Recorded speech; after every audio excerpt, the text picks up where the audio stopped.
Hello दोस्तों, स्वागत है आपका हमारे चैनल पर।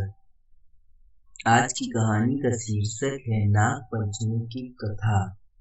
एक नगर में एक सेठ जी रहते थे। उनके 7 बेटे थे और 7 बहुएं थी। इन 7 बहुओं में से 6 बहुओं के तो पीहर थे, लेकिन 7वीं बहू के पीहर नहीं था। जब वह गर्भवती हुई तो उसे घेवर खाने की इच्छा हो रही थी। उसके पीहर नहीं था तो उसने एक घेवर चुराकर पानी भरने गई। तब ले गई, वहां जाकर पेड़ के नीचे घेवर रख दिया और सोचा कि पानी भरकर आराम से घेवर खा लूंगी।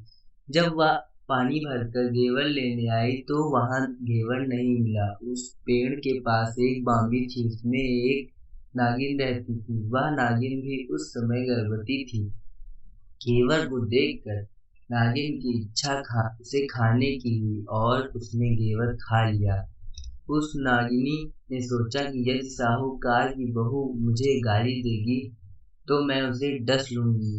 यदि कुछ नहीं कहेगी तो बस इस बिना पीहर की को पीहर दिखा दूंगी। साहूकार के बेटे की बहू ने कहा कि शायद कोई मेरे जैसी ही होगी जिसने यह घेवर खा लिया।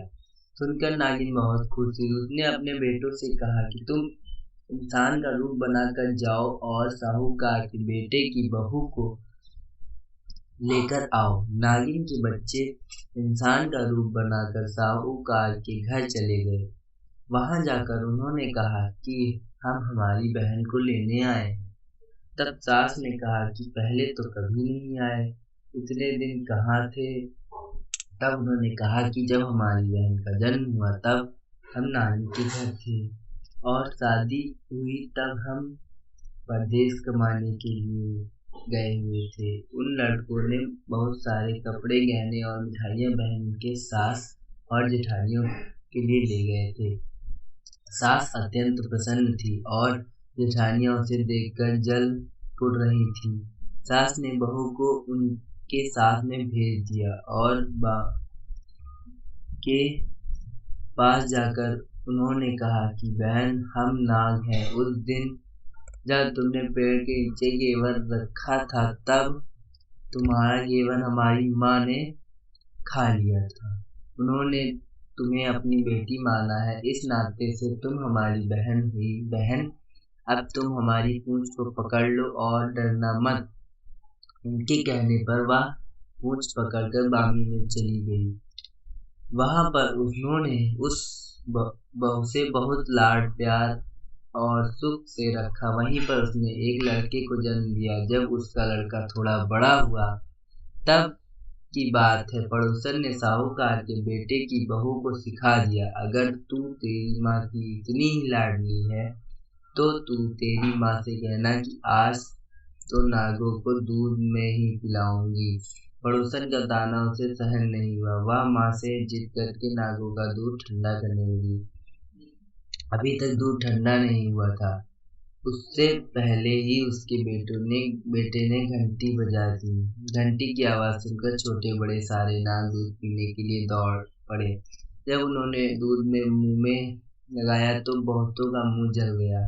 तब नाग क्रोध होकर बोलने लगे कि हम बहन को काटेंगे। उसकी माँ ने उन्हें समझाते हुए कहा कि इसे मत काटो, यह तुम्हें आशीष देगी।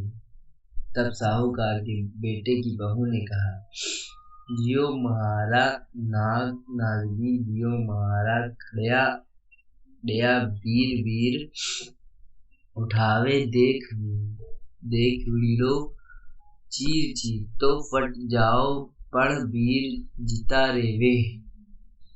थोड़े दिन बाद बीत गए। जाने के बाद पड़ोसन ने फिर से ताना मारा कि यदि तेरी माँ तुझ पर विश्वास करती तो तुझे 7वें कोटे की चाबी देती। उसने माँ से जिद करके चाबी ले ली और जब ताला खोला तो अंदर झूले में नाग बाबा झूल रहे थे।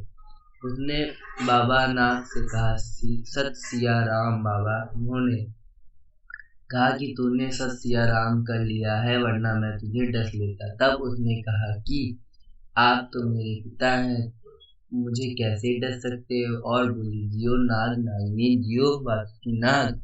जीर्ण में लाड ललाया 9 करोड़ को हार। नाग देवता ने उसको 9 करोड़ का हार दे दिया।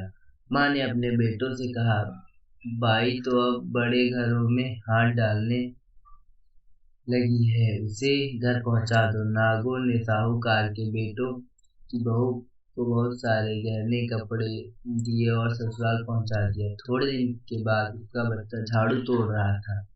ताई ने, झाड़ू मत तोड़, इतना तोड़ने का शौक है तो तेरे नाना मामा के यहाँ से लाया होता। सांपों ने सुन लिया। माँ से जाकर कहा, माँ ने 2 झाड़ू सोने की बनवाओ, 2 चांदी की बनवाओ और दे आओ। ताइयां देखकर जल गईं, कहने लगी, इसके तो ताने मारने से दिल मरता है। कुछ दिन के बाद बच्चा गेहूं बिखेर रहा था। ताई ने ताना मारा, गेहूं बिखेरने का शौक है तो नाना मामा से लेकर आता, हमारे यहाँ तो मत बिखेर।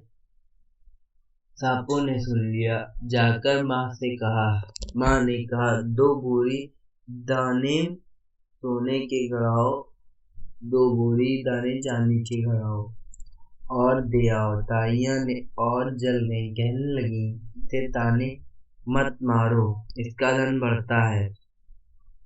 छोटी जेठानी लकड़ी लेने गई, वहां सांप था। उसने सोचा, सबसे छोटी को भेजना चाहिए, सांप को उसे खा जाएगा तो मुसीबत मिट जाएगी। छोटी बहू लकड़ी लेने गई तो वहां सांप बैठा था। बोली, भैया राम राम। सांप ने झट से बिच्छुए दिए पहनकर छम छम करती हुई चली आई। जेठानियां देखकर जल गई। 2-4 दिन बाद पान की गड्डियों में एक सांप देखा तो बड़ी जेठानी ने सबसे छोटी को पान लेने भेजा।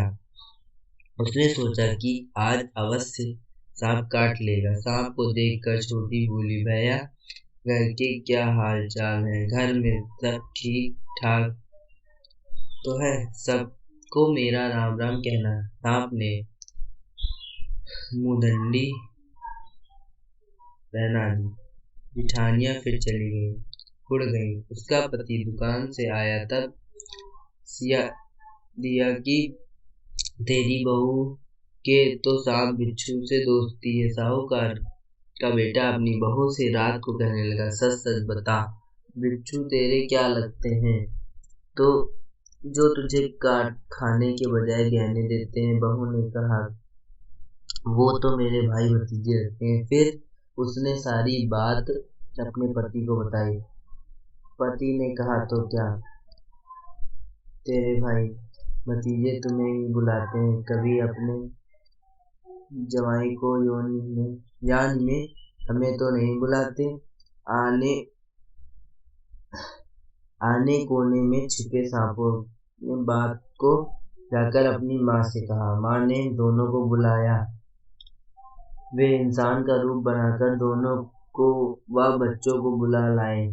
खूब कपड़े गहने देकर तीनों को विदा किया। ऐसा समझती है नाग पंचमी की कहानी कहने वाले को नाग पंचमी कहानी सुनने वाले सबको मिले। जैसी अब अनपिहरी वो पहले रही थी, किसी को भी ना रखी। यह थी नाग पंचमी की कहानी। हम आशा करते हैं कि आपको नाग पंचमी की कहानी, नाग पंचमी व्रत कथा पसंद आई होगी। धन्यवाद दोस्तों। आप हमारे चैनल को सब्सक्राइब, लाइक करके जाइएगा और कमेंट में बताइए कि आपको कहानी कैसी लगी। Thank you.